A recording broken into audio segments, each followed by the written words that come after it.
दोस्तों अभी जो आप स्क्रीन पर घड़ी देख रहे हो ये एक अलार्म घड़ी है।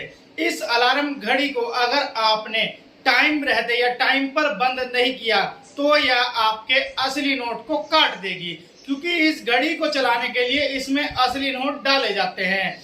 अगर जिसके बाद आपका असली नोट का नुकसान हो सकता है अगर आप टाइम पर इसे बंद नहीं करते। दोस्तों इस घड़ी को कहते हैं नोट कटर अलार्म घड़ी।